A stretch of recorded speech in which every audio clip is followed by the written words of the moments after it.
28 दिसंबर 2011 north Korea की राजधानी Pyongyang बर्फबारी से सफेद हो चुकी थी। जमा देने वाली बर्फबारी में भी सड़क के किनारे लाखों लोग इकट्ठा थे। बच्चे, बूढ़े और महिलाएं चीख चीख कर रो रही थीं। रोएदार जैकेट पहने महिलाओं की आंखों में डर और शोक दोनों थे। थोड़ी देर बाद चौड़ी सड़क पर लंबी काली कारों का काफिला गुजरने लगा। रोने की आवाज और तेज हो गई। तीसरी कार पर एक बड़ी मुस्कुराती तस्वीर लगी थी। ये उत्तर कोरिया के दूसरे तानाशाह कॉमरेड किम जोंग इल की तस्वीर थी, जिनकी मौत 17 दिसंबर 2011 को रेल यात्रा के दौरान हार्ट अटैक से हो गई थी। 11 दिनों के राष्ट्रीय शोक के बाद उनकी शव यात्रा निकाली गई थी। 40 किलोमीटर लंबी ये यात्रा 3 घंटे चली। पूरे देश को इसमें शामिल होने का आदेश था। जो शामिल नहीं होता या शोक नहीं मनाता, उसे 6 महीने की सजा का ऐलान किया गया था। सरकारी मीडिया KCNA इन तस्वीरों को दुनिया के सामने ऐसे दिखा रही थी जैसे कोई फरिश्ता मरा हो, न कि तानाशाह।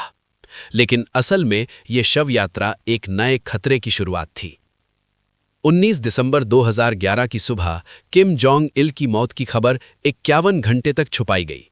फिर कोरियन सेंट्रल टीवी पर एक महिला एंकर काली पोशाक में आई और घोषणा की कि किम जोंग इल का निधन हो गया है। उसके बाद दूसरी घोषणा आई जो पूरी दुनिया को बारूद के मुहाने पर खड़ा कर देगी। एंकर ने कहा, किम जोंग उन को नॉर्थ कोरिया का अगला नेता घोषित किया जाता है। पूरी दुनिया इस नाम को पहली बार सुन रही थी। उनका चेहरा और आवाज किसी ने नहीं देखी या सुनी थी। आज 14 साल बाद किम जोंग उन दुनिया का सबसे खतरनाक जीवित तानाशाह बन चुका है। वो अपनी तानाशाही का सबूत बार बार देता रहता है। ईरान, अमेरिका और इजराइल के तनाव के बीच उसने जापान सागर की ओर बैलिस्टिक मिसाइल दाग दी। पूरी दुनिया फिर सांस रोककर देख रही है। वेस्टर्न मीडिया उसके बारे में कई कहानियां गढ़ रही है, कुछ सच्ची, कुछ अफवाहें। लेकिन असली कहानी क्या है? इस एपिसोड में हम खोलेंगे किम जोंग उन की पूरी कहानी। कौन है ये रहस्यमयी तानाशाह? कैसे बना नॉर्थ कोरिया का नेता? नॉर्थ और साउथ कोरिया का बंटवारा क्यों हुआ? वो अपने दुश्मनों को कुत्तों से क्यों कटवाता है? परमाणु बमों से उसे इतना प्यार क्यों है? और आखिर उसके बाद नॉर्थ कोरिया की सत्ता किसके हाथ जाएगी? आप स्क्रीन पर दुनिया का नक्शा देख रहे होंगे। चीन और जापान के बीच 2 आड़े तिरछे देश नजर आ रहे हैं। ये हैं नॉर्थ कोरिया और साउथ कोरिया। 1948 से पहले ये एक देश थे जिन्हें यूनाइटेड कोरिया कहा जाता था। 7वीं शताब्दी में शिला वंश का शासन था। चीन के चिंग वंश का समर्थन उन्हें मिलता था, लेकिन दूसरी तरफ जापान महाशक्ति बन रहा था। जापान कोरिया पर कब्जा चाहता था। 1894 में सीनो जापानी युद्ध हुआ। जापान जीत गया, चीन का प्रभाव खत्म हो गया और कोरिया जापान के कब्जे में आ गया। रुकने वाला नहीं था। 1905 में उसने रूस को बुरी तरह हराया।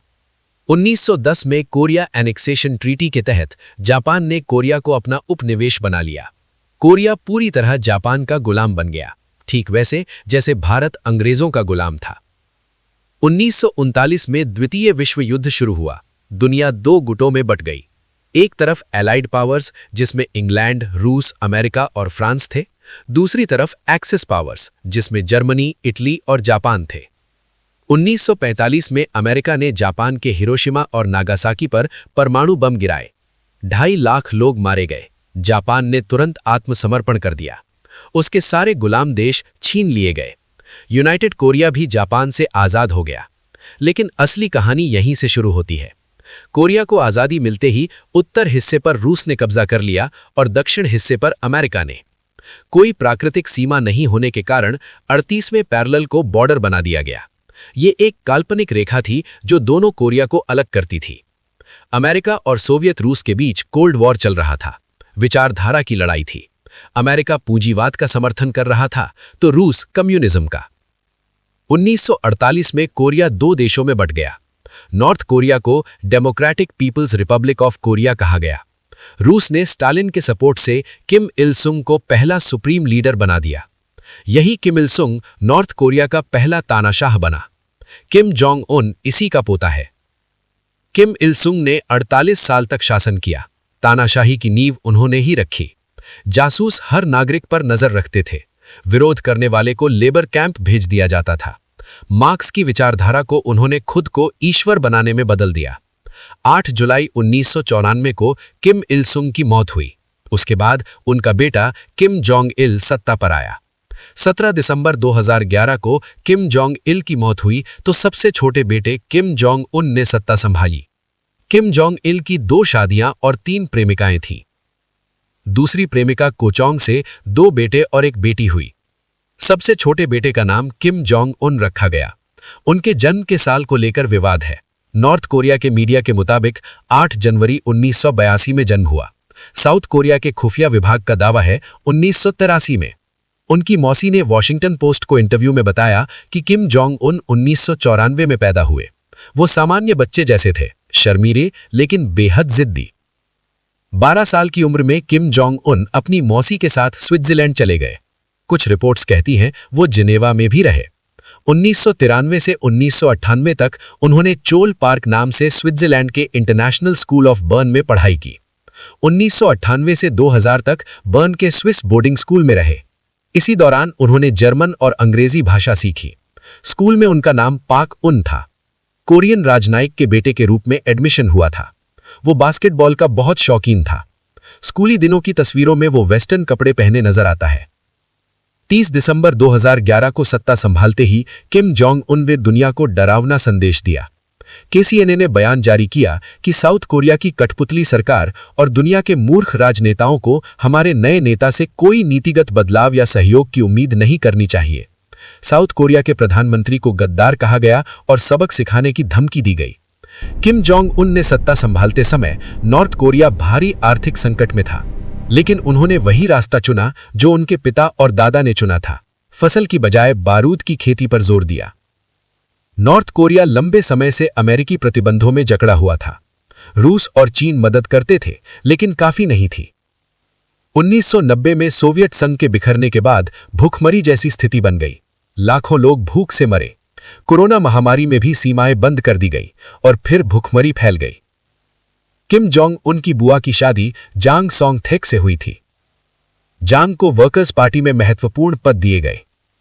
किम जोंग इल के समय में उन्हें राष्ट्रीय रक्षा आयोग का उपाध्यक्ष बनाया गया। लोग सोचते थे कि किम जोंग इल के बाद जांग ही अगला नेता बनेगा, लेकिन दिसंबर 2013 में किम जोंग उन ने जांग सोंग थेक को देशद्रोह का आरोप लगाकर मौत की सजा सुना दी। आरोप था कि वो चीन समर्थित थे। उन्हें किस तरह मारा गया ये साफ नहीं है। कुछ रिपोर्ट्स कहती हैं सड़क पर गोली मारी गई, कुछ कहती हैं फांसी दी गई। कई रिपोर्ट्स में दावा किया गया कि किम जोंग उन ने उन्हें भूखे कुत्तों के सामने फेंक दिया। कुत्तों ने नोच नोच कर मार डाला। उनके रिश्तेदारों को भी मौत के घाट उतार दिया गया। किम जोंग उन ने क्रूरता की सारी हदें पार कर दी। उनका अगला निशाना उनका सौतेला भाई किम जोंग नाम बना। 1994 में किम जोंग नाम को उत्तराधिकारी माना जाता था, लेकिन सत्ता आते ही भाई नॉर्थ कोरिया से भाग गया। किम जोंग उन ने उन्हें सीआईए का मुखबिर बताया। 13 फरवरी 2017 को मलेशिया के कुआलालंपुर एयरपोर्ट पर एक महिला ने उनके चेहरे पर विषैला क्रीम लगा दी। चेहरे में तेज जलन हुई और कुछ देर बाद दर्दनाक मौत हो गई। पूरा घटनाक्रम कैमरे में कैद हो गया। शव को रस्सी से बांधकर प्योंगयांग ले जाया गया। इस हत्या से किम जोंग उन ने दुनिया को संदेश दिया कि जो वफादार नहीं उसका यही अंजाम होगा, भाई हो या कोई और। 21वीं सदी में कोई देश न्यूक्लियर टेस्ट नहीं कर रहा, लेकिन नॉर्थ कोरिया ने 6 बार किया। 2006 और 2009 में पहला और दूसरा टेस्ट। कई रिपोर्ट्स कहती हैं इनमें किम जोंग उन का बड़ा हाथ था। सत्ता संभालने के बाद 2013 में 2 बार और 2016 में 1 बार टेस्ट किया। सितंबर 2017 में हाइड्रोजन बम का टेस्ट किया, जो परमाणु बम से भी ज्यादा विनाशकारी था। कोरोना महामारी के समय जब दुनिया परेशान थी, नॉर्थ कोरिया ने सीमाएं बंद कर दी। लोग भूख से मर रहे थे, लेकिन तानाशाह बम बनाने में लगा रहा।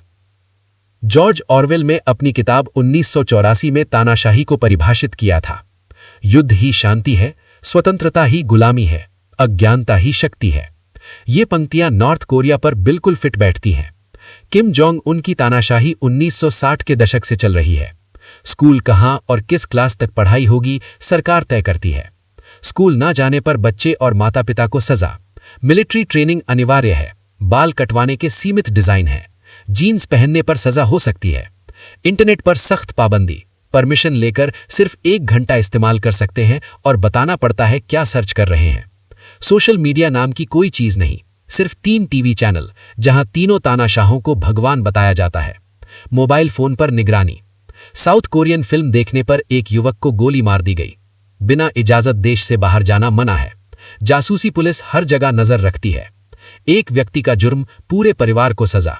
धर्म की कोई आजादी नहीं, आस्था रखने पर फांसी तक हो सकती है। किम जोंग इल ने एक बार कहा था कि मेरे बेटे बेवकूफ हैं, मेरी बेटी में दिमाग और दिल दोनों हैं।